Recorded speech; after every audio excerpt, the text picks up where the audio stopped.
Welcome to new vlog. કેમ છો બધા? આશા છે તમે બધા મજામાં હશો. તો આજે એનસીસી કેમ્પસમાં જ્યાં રહીએ છીએ અમે ત્યાંનો પણ નજારો બતાવીએ.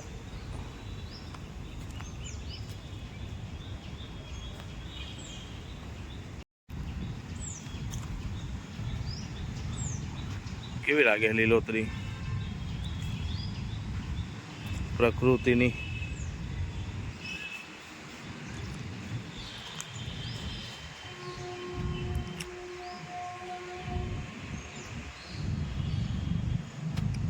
અહીંયા 108 અવેલેબલ રહી છે ને પેલું એની આગળ એક પેલું ભરતું દવાખાનું એમ કે તે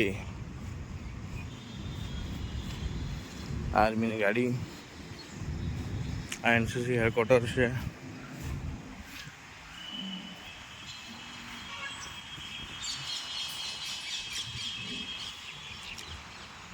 પક્ષીઓનો અવાજ, ચારે તરફ હરિયાળી. એની બાજુમાં ગ્રાઉન્ડ છે જ્યાં લોકો દોડવા આવે, ક્રિકેટ રમવા આવે, ફૂટબોલ, વોલીબોલ.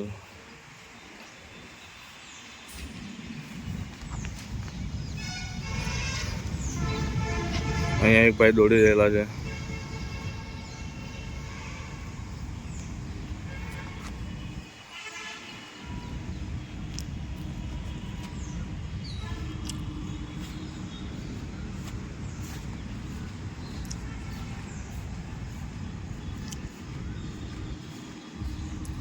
અહીંયા લાગ્યા કરે.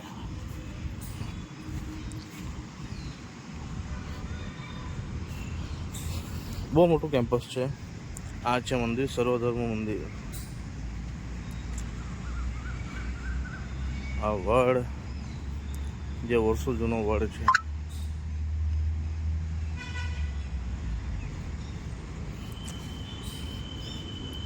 એકસો 8 24 કલાક હાજર રહી છે.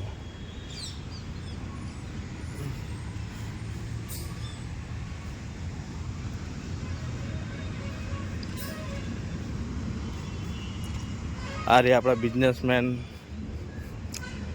સંજય કુમાર. સંજયભાઈ આજે ખીચડી બને કે નહીં બને? હા ના તો સંજયભાઈ બહુ બિઝી છે. આ ગુજરાત સરકાર આપના દ્વારે નવી દિશા, નવી શરૂઆત. આટલા વાગ્યા તો નીકળી જાય. કેટલા વાગ્યા? 8:30 વાગે તો આ ગાડી નીકળી જાય.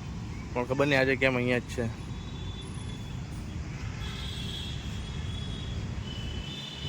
આ જે પેલું લાલ કલરનું દેખાય ત્યાં ફાયરિંગ કરાવે છોકરાઓને. એનસીસીના જે છોકરાઓ ખરા એમને લાલ કલરનું બોર્ડ દિવાલ છે ને ત્યાં આગળ તે છે. પછી આ નાનું મકાન જેવું છે ત્યાં.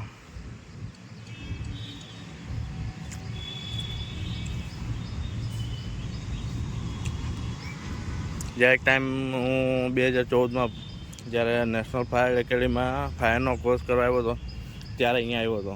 ત્યાર પછી હું અત્યારે 2024માં જ્યારે પપ્પાની અહીંયા ડ્યુટી છે ત્યારે અહીંયા આવેલો છું મેં. એની બાજુમાં પણ પેલું એનસીસીનું જ છે.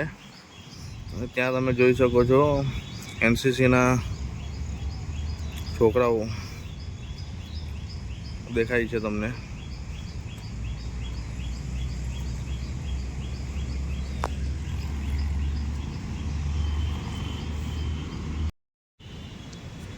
તો ભાઈ બપોરનો ટાઈમ થઈ ગયેલો છે. 12:16 હવે લાગેલી છે ભૂખ.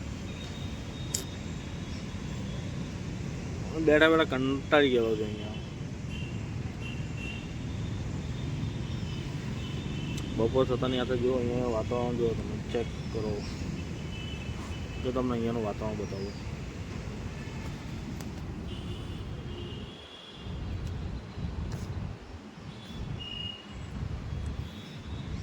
સન્નાટો બળી જાય છે.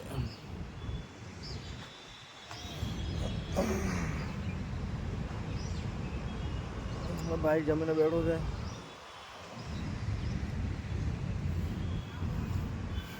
બપોરના ટાઈમે તો ચકલીઓ પણ બોલતી બંધ થઈ ગયેલી છે.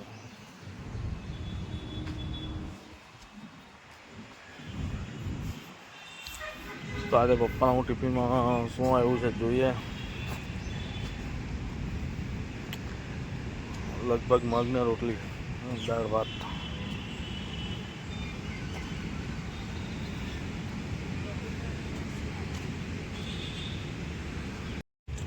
રોટલી ભાત, આમાં દાળ હશે. સબ્જી તો આવી ગયો મગ અથાણું. સિસ્ટમ તો આવી હોવી જોઈએ છે ને બાકી. સુરતમાં તો એક બાઇક અહીંયા મૂકેલી, એક બાઇક અહીંયા મૂકેલી હોય. આ છે ને કોઈને કંઈ ડિસ્ટર્બ નહીં થાય. આખો રસ્તો ખાલી. એક બાજુ પાર્કિંગ, બ્રિજના નીચે આ રીતનું પાર્કિંગ આપી દીધેલું. મસ્ત લાગ્યા કરે. આ સિસ્ટમ અહીંયા ગમી. શું કહ્યું તમારે છે ને બાકી. આખો રસ્તો ખાલી ને એક બાજુ પાર્કિંગ આપેલું એટલે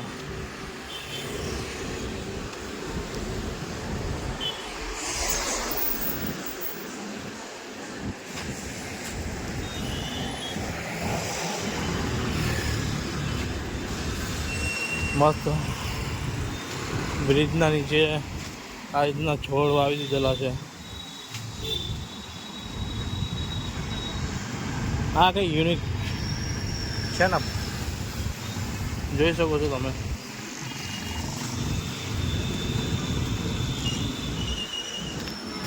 બાકી આપણે સુરતમાં તો ગાડી ગમે તેમ પાર્ક કરીને રવાના. બધા લોકોને પછી ડિસ્ટર્બ થાય નહીં થાય.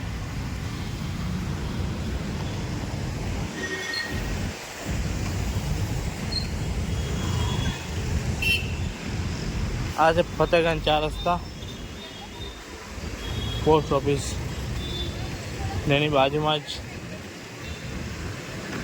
એનસીસી કેમ્પ, એનસીસી હેડક્વાર્ટર છે. ત્યાં અમારે રહેવાનું લાગે ને. અહીંયાનું વાતાવરણ ને સુરતનું વાતાવરણ બહુ ગજબનું છે ભાઈ.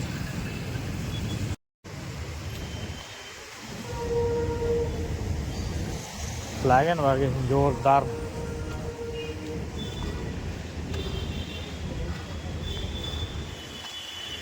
URC NCC GP headquarter Vadodara. આ છે કેન્ટીન, તમને દેખાય છે તે આગળ.